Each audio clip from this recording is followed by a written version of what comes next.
नमस्कार दोस्तों, स्वागत है आप सभी का रियल टेक मैकेनिकल चैनल में। आज पंप से रिलेटेड कुछ इंटरव्यू क्वेश्चंस के बारे में देखेंगे।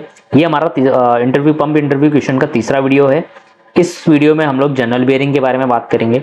साथ में ये भी देखेंगे कि जनरल बेयरिंग का क्लियरेंस हम लोग किस तरीके से चेक करते हैं, इसको क्लियरेंस को किस तरीके से एडजस्ट कर सकते हैं, इसका बेयरिंग क्रश क्या होता है, बेयरिंग क्रश कितना होना चाहिए और इस बेयरिंग क्रश को कैसे हम एडजस्ट कर सकते हैं। साथ में LH एंड RH पैड क्या होता है और जनरल बेयरिंग के कुछ एडवांटेजेस के बारे में देखेंगे। तो चलिए वीडियो को शुरू करते हैं। How do you check journal bearing clearance? Journal bearing का क्लियरेंस किस तरीके से चेक करते हैं? जनरल बेयरिंग क्लियरेंस चेक करने के लिए हमारे पास दो मेथड है। पहला मेथड है by taking measurement difference between shaft and outer dia and bearing inner dia. Shaft का आउटर डाया में से बेयरिंग का इनर डाया अगर हम घटा देते हैं तो हमारे पास उसका बेयरिंग का क्लियरेंस आ जाएगा। या फिर दूसरा तरीका क्या है, प्लास्टिक गेज और लीड वायर की सहायता से हम लोग चेक कर सकते हैं। तो बेयरिंग का क्लियरेंस कैसे चेक करते हैं, इसको समझने से पहले हम समझते हैं कि जनरल बेयरिंग क्या होता है। जनरल बेयरिंग क्या है? जनरल बेयरिंग देखो, जनरल बेयरिंग एक तरह का एक स्टेशनरी बेयरिंग होता है। ठीक है, स्टेशनरी बेयरिंग होता है जो बियरिंग हमारा रेडियल जो रोलर बेयरिंग होता है उसमें क्या होता है, हमारा बियरिंग रोटेट करता है शाफ्ट। ठीक है, बियरिंग शाफ्ट के साथ साथ बियरिंग का इनर रेस भी रोटेट करता है। लेकिन इस जनरल बेयरिंग में क्या होता है, ओनली शाफ्ट रोटेट करता है, हमारा बियरिंग पूरा स्टेशनरी कंडीशन में होता है। वो किस तरीके से होता है उसको हम थोड़ा सा समझते हैं। क्या होता है, जैसे ये हमारा शाफ्ट है, ये हमारा शाफ्ट है और ये जो हमारा बेयरिंग है। ठीक है, ये जो वाला पार्ट है हमारा बेयरिंग है और इसके बीच में ये जो आप क्लियरेंस देख रहे हैं ये हमारा बेयरिंग का क्लियरेंस। ठीक है, अब इसी क्लियरेंस में क्या होता है, हमारा ऑयल भरा हुआ रहता है। ठीक है, ऑयल की एक फिल्म बनी रहती है और ये ऑयल फिल्म शाफ्ट को रोटेट करने में सहायता करती है। और ये ऑयल जो है कहां से आता है, ये हमारा जो हाउसिंग है, ये जो हमारा हाउसिंग पॉइंट है, हाउसिंग के ऊपर में एक होल रहता है। ठीक है, उस पॉइंट में से हमारा ऑयल जो है बेयरिंग हाउसिंग के क्लियरेंस में, शाफ्ट और बेयरिंग के बीच में जो क्लियरेंस होता है उसमें फिल रहता है। ठीक है, जब कोई रोटरी मशीन हम स्टार्ट करते हैं तो स्टार्ट करने से पहले जब कोई शाफ्ट रेस्ट कंडीशन में है, उस कंडीशन में जो ऑयल शाफ्ट का जो लोड है वो नीचे की तरफ डाउनवर्ड लगता है, नीचे की तरफ लगता है, जिससे क्या होता है ऑयल जो है इसके दोनों साइड ऐसा फैला हुआ रहता है, इस साइड और दोनों साइड। सडन जब हम इसको स्टार्ट करते हैं तो प्रेशर के कारण, हाई प्रेशर के कारण ऑयल जो है शाफ्ट के साथ इस तरीके से शाफ्ट के डायरेक्शन के साथ रोटेट करना लगता है, जिससे ऑयल भी साथ साथ घूमता रहता है और शाफ्ट को भी रोटेट कराता है स्मूथली। इनके बीच में फ्रिक्शन नहीं होता, फ्रिक्शन को काफी कम कर देता है, जिसकी वजह से शाफ्ट आसानी से रोटेट कर पाता है। यही इसका प्रिंसिपल है कि ये जनरल बेयरिंग किस तरीके से काम करता है। ठीक है, इसको और ये जो कंडीशन हो रहा है इसको हम ऑयल व्हील बोलते हैं। ठीक है, ऑयल व्हील यानी कि ऑयल को चक्कर, ऑयल का शाफ्ट के साथ में घूमना हमारा ऑयल व्हील कहलाता है। अब हम देखते हैं कि इसका हम लोग क्लियरेंस कैसे चेक करते हैं। जैसे शाफ्ट है, शाफ्ट का हम ओडी ले लेते हैं, ओडी हम मीजर कर लेते हैं माइक्रोमीटर की सहायता से। जो आउटसाइड माइक्रोमीटर है उसकी सहायता से हम लोग इसका ओडी ले लेते हैं, शाफ्ट का ओडी। ठीक है, माइक्रोमीटर की सहायता से। और क्या करते हैं, जो हमारा बेयरिंग का आईडी है वो हम इनसाइड माइक्रोमीटर की सहायता से, इनसाइड माइक्रोमीटर की सहायता से हम इसका बेयरिंग का आईडी ले लेते हैं, बेयरिंग आईडी ले लेते हैं। तो ओडी माइनस आईडी, जितना हमारे पास क्लियरेंस बचा वो हमारा, जितना हमारे पास रीडिंग्स आया वो हमारा क्लियरेंस कहलाता है।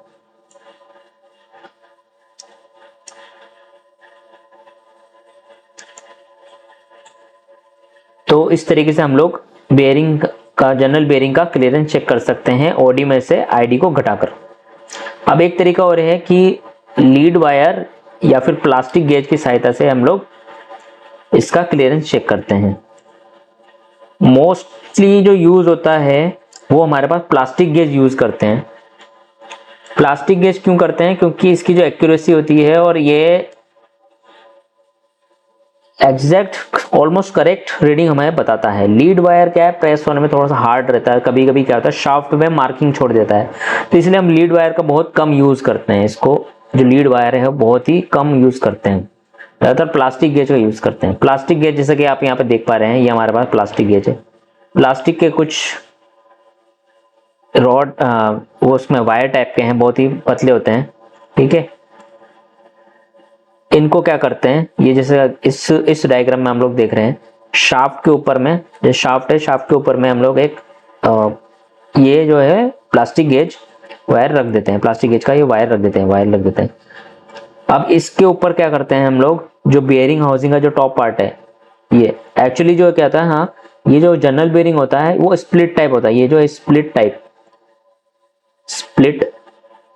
टाइप जनरल बेयरिंग है, ठीक है, जनरल बेयरिंग। तो क्या होता है, इसका हाउसिंग का ऊपर वाला पार्ट और ऊपर खुल जाता है, ये बॉटम पार्ट और ये टॉप पार्ट। तो इसको हम जब हम निकालते हैं तो इसका टॉप पार्ट हम लोग ऊपर इसको खोल के यहाँ से बोल्ट लूज करके इसके टॉप पार्ट को हम लोग निकाल लेते हैं। तो इसके टॉप पार्ट को जब निकाल लिया तो इसके शाफ्ट के ऊपर, बेयरिंग के शाफ्ट के ऊपर में जहाँ पे बेयरिंग हमारा बेयरिंग का टॉप वाला पार्ट बैठता है, वहाँ पे हम लोग इसके ये जो है हमारा प्लास्टिक गेज, यानी प्लास्टिक के जो गेज का वायर है, इसको हम लोग रख देते हैं और इसके ऊपर में इसका बेयरिंग का टॉप पार्ट और बेयरिंग हाउसिंग का टॉप पार्ट लगा के मैनुअली इसको टाइट कर देते हैं। टाइट करके उसके बाद दोबारा इसको ओपन कर लेते हैं, इसको ओपन कर लेते हैं।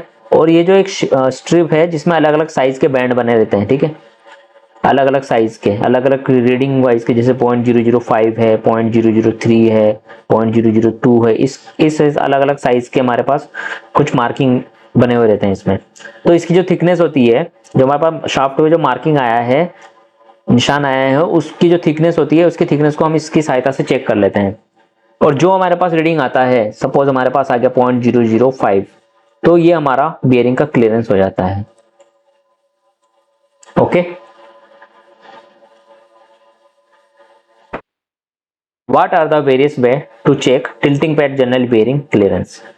अब हमने जो पहला पिछले जो देखा था वो हमारा प्लेन टाइप जनरल बेयरिंग है। टिल्टिंग पैड जनरल बेयरिंग कैसा होता है, टिल्टिंग पैड जनरल बेयरिंग में क्या है, जो कुछ पैड होते हैं, पिवोट के साथ में कुछ पैड लगे होते हैं, ठीक है। इस टाइप के बेयरिंग को हम लोग टिल्टिंग पैड जनरल बेयरिंग कहते हैं। तो we will keep dial indicator in vertical position on shaft beside the bearing, we will lift the shaft to find out the bearing clearance through the dial indicator. अब इस condition में क्या करते हैं, जहां पे शाफ्ट में जहां पे हमारा बेयरिंग लगा रहता है, जैसे सपोज ये हमारा शाफ्ट है और यहाँ पे हमारा बेयरिंग लगा हुआ है, ठीक है। तो हम लोग क्या करते हैं, बिसाइड द बेयरिंग, बेयरिंग के पास में एक डायल गेज लगा देते हैं वर्टिकल पोजीशन में, ठीक है, वर्टिकल पोजीशन में एक डायल गेज लगा देते हैं। और क्या करते हैं, शाफ्ट को हम लोग शाफ्ट को ऊपर की तरफ लिफ्ट करते हैं, मैनुअली लिफ्ट करते हैं। तो जितना रीडिंग हमारे पास इस डायल गेज में आ जाता है वो हमारा टिल्टिंग पैड जनरल बेयरिंग का क्लियरेंस कहलाता है।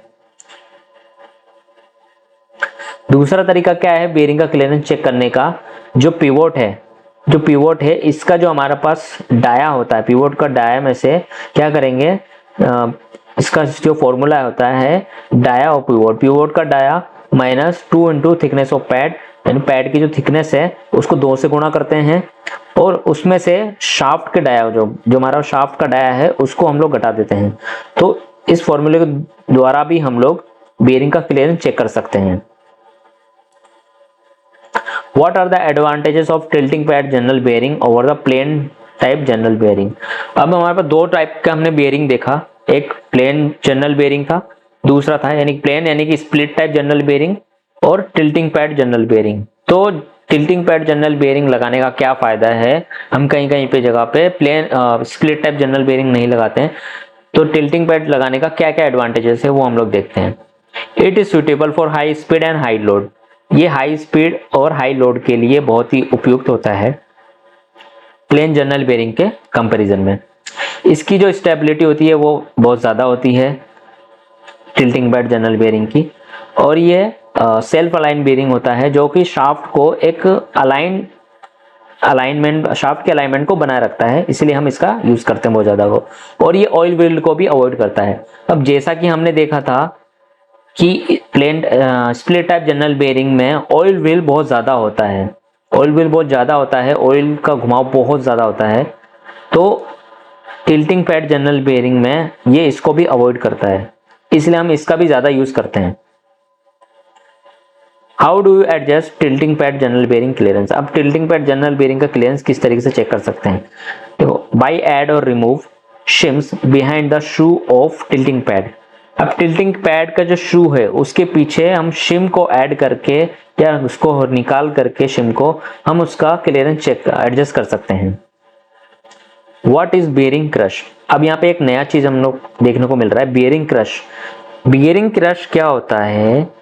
बेयरिंग के ऊपर कितना कंप्रेशन लग रहा है हाउसिंग के द्वारा, वही जो हम चेक करते हैं उसको, इसी को कहते हैं हम लोग बेयरिंग क्रश। यानी कि बेयरिंग को कितना वो दबा रहा है, या फिर उसके जो इसको टॉप का जो हाउसिंग है, टॉप का जो हाउसिंग है और बेयरिंग का जो टॉप सरफेस है उसके बीच में कितना गैप है, वही हमारा क्या कहता है बेयरिंग क्रश। तो उसको हम मेजर कहां से करते हैं? जो बेयरिंग हाउसिंग का जो टॉप सरफेस है, जो पैड है उसका, और बॉटम कवर है, बॉटम साइड का जो उसका पार्ट है उसके बीच में हमारा कितना गैप है, ये गैप जो है, ये गैप ही हमें बताता है कि बेयरिंग का क्रश कितना आ रहा है। तो it is the compression fit of the split type journal bearing diameter. ठीक है, इसकी मैक्सिमम अलाउबल रेंज होती है 0.003 इंचेस। इससे ज्यादा नहीं होनी चाहिए दोस्तों बेयरिंग क्रश का वैल्यू, नहीं तो हम उसको अलाउ नहीं कर सकते, नहीं तो हम उसको करेक्शन करना पड़ेगा उसको।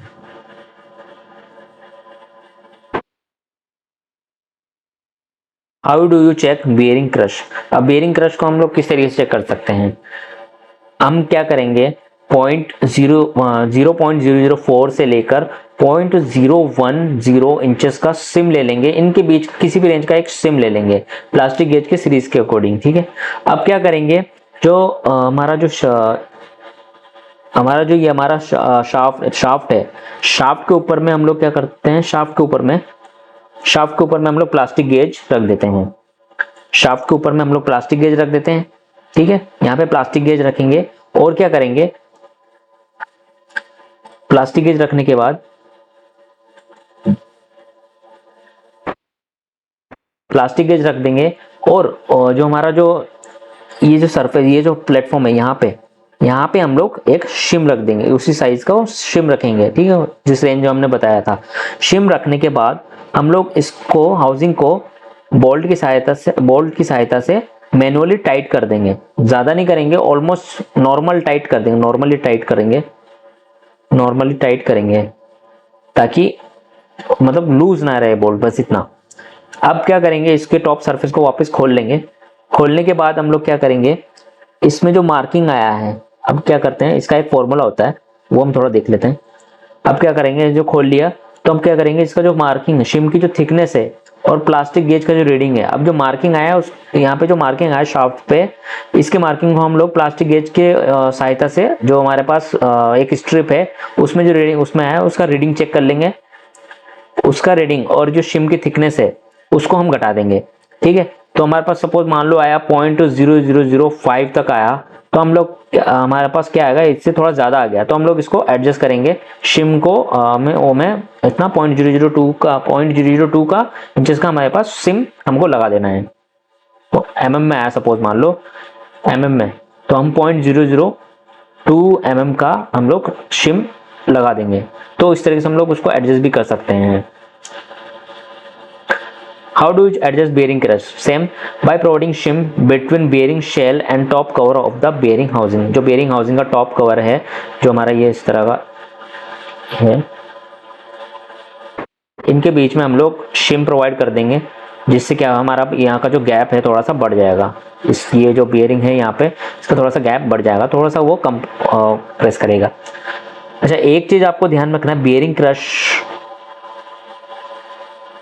अगर बेयरिंग क्रश को हम एडजस्ट नहीं कर सकते हैं या नहीं किया, या फिर इसको हम नेग्लेक्ट कर देते हैं, बेयरिंग क्रश का क्या एडवांटेज और फायदा है? देखो, अगर बेयरिंग क्रश क्या होता है, ये बेयरिंग अगर कोई ऊपर वाला टॉप का सरफेस जो है बेयरिंग को अगर ज़्यादा कंप्रेस करता है तो क्या होगा, नीचे वाला जो बेयरिंग का पार्ट है वो भी इसको पुश करेगा। तो इससे क्या हो सकता है, नीचे वाला पार्ट डैमेज हो सकता है, उसमें वियर टियर हो सकता है, जिससे हमारा बेयरिंग की लाइफ कम हो जाती है या फिर वो कम टाइम में खराब हो जाएगा। तो इसीलिए बेयरिंग क्रश को एडजस्ट करना बहुत ज़रूरी होता है, बहुत ज़रूरी है ये। तो हम लोग जनरल बेयरिंग में दो तरह की रीडिंग लेते हैं। एक तो बेयरिंग का क्लियरेंस ले लेते हैं, फर्स्ट जो है बेयरिंग का क्लियरेंस लेते हैं,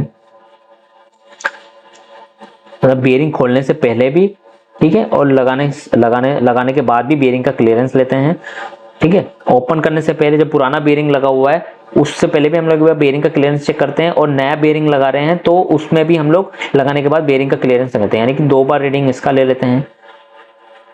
सेम जो बेयरिंग क्रश है इसको भी हम लोग पुराने बेयरिंग का भी एक बार बेयरिंग क्रश चेक कर लेते हैं, और नए बेयरिंग का भी हम लोग बेयरिंग क्रश चेक करते हैं कि दोनों टाइम में हमारा कितना आ रहा है। तो ये 2 टाइप के रीडिंग हम लोग जनरल बेयरिंग में लेते हैं, ठीक है। How do you check thrust bearing clearance? अब थ्रस्ट बेयरिंग का क्लियरेंस हम लोग किस तरीके चेक करते हैं, देखो, keep the dial indicator horizontally on the rotor in any accessible point. Move the rotor shaft longitudinally to find out the thrust clearance of the bearing after fixation of radial and thrust bearing. Thrust bearing का clearance हम लोग check क्या करते हैं, देखो जब ओवररोलिंग चलता है कोई भी, सपोज मान लो पंप है हमारा, पंप का जब ओवररोलिंग चलता है तो हम लोग क्या करते हैं, हमारा जो रेडियल बेयरिंग, सपोज हमारा शाफ्ट है, ठीक है, शाफ्ट में हमारा इस साइड ये हमारा समझ लो बिटवीन बेयरिंग पंप है, ठीक है, ये हमारा बिटवीन बेयरिंग पंप है, ये हमारा इंपेलर हो गया, ये हमारा एनडीए साइड हो गया, नॉन ड्राइव एंड, ये हमारा डी साइड हो गया, इस साइड हमारा कपलिंग कनेक्टेड रहता है, और ये हमारा मोटर हो गया, मोटर है इस साइड। तो डी साइड जो हमारा है, डी साइड हो गया, ये हो गया, ठीक है। तो दोनों साइड का बेयरिंग हम बॉक्सअप कर देते हैं, पहले दोनों साइड का बेयरिंग हम लोग इसको फिक्स कर देते हैं। फिक्स करने के बाद हम लोग क्या करते हैं, शाफ्ट को पहले पूरा अच्छे से एक साइड खिसका देते हैं सपोज, ठीक है। हमको थ्रस्ट बेयरिंग का क्लियरेंस चेक करना है, यानी कि एनडीए साइड का। यहाँ जो होता है हमारा रेडियल बेयरिंग लगता है, ठीक है, डी साइड हमेशा रेडियल बेयरिंग लगता है, एनडीए साइड थ्रस्ट बेयरिंग लगता है, क्योंकि इस साइड में हमारा जो है थ्रस्ट लोड क्रिएट होता है, और इस साइड में हमारा डी साइड में रेडियल लोड क्रिएट होता है, तो इसलिए हम इसको रेडियल बेयरिंग लगाते हैं, और इधर थ्रस्ट बेयरिंग। तो हम लोग क्या करते हैं, शाफ्ट को पहले पूरी तरह से इस डायरेक्शन में खिसका देते हैं। यहाँ पे ये डीकपल कंडीशन में, अभी ये डीकपल कंडीशन में रहता है, ये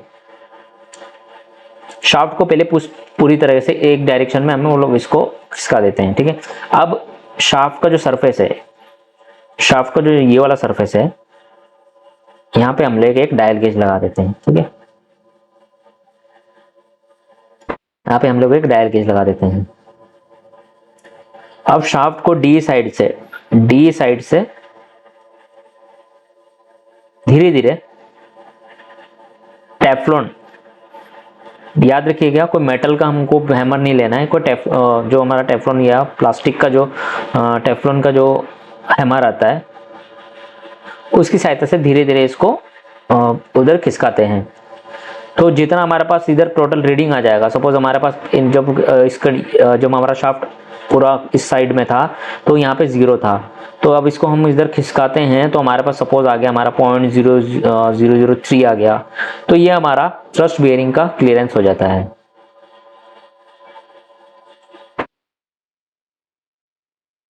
how do you adjust thrust bearing clearance? अब थ्रस्ट बेयरिंग का क्लियरेंस सपोज हमारे पास 0.03 ने आके 0.008 आ गया या फिर 6 आ गया, तो हम लोग क्या कर सकते हैं, इसका अलाउबल जो है हमारे पास वही रहता है 0.002 या फिर 3 तक हम अलाउ कर सकते हैं। तो हम लोग क्या करेंगे, एडजस्ट और remove shim on the bearing on the thrust bearing collar a provision given. अब क्या करते हैं, थ्रस्ट बेयरिंग है पहले से हमारे पास थ्रस्ट, ये जो बेयरिंग लगा है इसके साथ में एक और कॉलर लगता है ऐसे, ठीक है, एक कॉलर लगा रहता है जो बेयरिंग को फिक्स करके रखता है ताकि इधर उधर मूव नहीं करने दे, प्लेन आए इसमें। तो इसका थ्रस्ट बेयरिंग, इसका जो हम लोग क्लियरेंस किस तरीके से एडजस्ट कर सकते हैं, इसमें से हम यहाँ पे इसके बीच में हम लोग शिम लगा के या निकाल करके, अगर अवेलेबल, अगर हमारे पास शिम पहले से दिया हुआ है तो हम निकाल करके इसको एडजस्ट कर सकते हैं अगर दे रखा है। अगर ये प्रोविजन नहीं है तो हम क्या करेंगे, machining carry down on case in case of no other way. तो हम लोग क्या करते हैं, जो बेयरिंग हाउसिंग, जैसे सपोज हमारा बेयरिंग हाउसिंग है, इसका जो कवर रहता है, कवर प्लेट रहता है, ठीक है, इसमें भी एक ऑयल पेपर लगा रहता है। यहाँ से भी हम लोग क्या करते हैं, ऑयल इसको या तो हम कुछ ऑयल पेपर, ज़्यादा थिकनेस का ऑयल पेपर लगा के इस तरीके से भी चेक कर एडजस्ट कर सकते हैं, या हमारे पास फाइनल ऑप्शन ये है कि बेयरिंग हाउसिंग का जो कवर है, जो एंड कवर है बेयरिंग हाउसिंग का, बेयरिंग हाउसिंग के एंड कवर को हम लोग मशीनिंग करवा देते हैं। मशीनिंग करवा के हम लोग इसको बेयरिंग, थ्रस्ट बेयरिंग का क्लियरेंस एडजस्ट कर सकते हैं। How do you identify RH and LH pivoted pad? RH and LH pivoted pad क्या होता है, ठीक है, कैसे इसको आइडेंटिफाई करते हैं? देखो, RH का मतलब क्या होता है, राइट हैंड, LH होता है left hand. If the loading point of pad on the right side called RH pad. देखो, अगर जो लोड लग रहा है वो राइट साइड के पैड पे लग रहा है तो इसको RH पैड बोलते हैं, ठीक है। अगर when seeing in front of the pad face, हम पैड के फेस की साइड से देखते हैं, अगर लोड जो है हमारा राइट साइड में लग रहा है, राइट साइड के पैड में लग रहा है, तो हमारा RH पैड कहलाता है, RH पिवोटेड पैड कहलाता है। जो पैड है सपोज, ठीक है, इसके राइट साइड में अगर लोड का पॉइंट दिख रहा है तो वो हमारा कहलाता है RH पैड, ठीक है। और अगर लोड जो है लेफ्ट साइड में दिख रहा है, लोड का जो पॉइंट है वो लेफ्ट साइड में दिख रहा है, तो वो हमारा कहलाता है LH पैड, ठीक है। इफ द DOR यानी कि direction of rotation of a rotor clockwise looking from coupling end, sorry, जो इसी ये कपलिंग एंड है, यहाँ पे coupling end, where will you locate RH and LH pad, ठीक है। अगर हम, जैसे कि यहाँ पर क्वेश्चन दे रखा है कि कोई रोटर है वो क्लॉकवाइज घूम रहा है, कैसिंग कपलिंग एंड से देखते हैं तो वो क्लॉकवाइज डायरेक्शन में घूम रहा है, यानी कि इस डायरेक्शन में वो रोटर घूम रहा है, कपलिंग एंड से देख रहे हैं, इस डायरेक्शन से देख रहे हैं हम लोग। तो इसका RH और LH पैड उसको हम कहाँ पे फिक्स लोकेट करेंगे? देखो, right hand pad on opposite side of the coupling and. जो RH पैड है उसको हम कपलिंग एंड जो है उसके अपोजिट साइड में, जो कपलिंग है उसके अपोजिट साइड में, इसका अपोजिट साइड में हम लोग इसको फिक्स करेंगे। और जो लेफ्ट हैंड पैड है उसको कपलिंग के साइड में फिक्स करेंगे। जैसे सपोज कोई कपलिंग है, उसका अपोजिट साइड में हम लोग उसको फिक्स करेंगे, और कपलिंग के साइड में उसको हम लेफ्ट हैंड वाले पैड को कपलिंग साइड में फिक्स करेंगे। तो आई होप आपको ये वीडियो अच्छा लगा होगा। वीडियो हमारा पसंद आया तो उसको हम लाइक कीजिए, शेयर कीजिए और सब्सक्राइब जरूर कीजिए, ठीक है।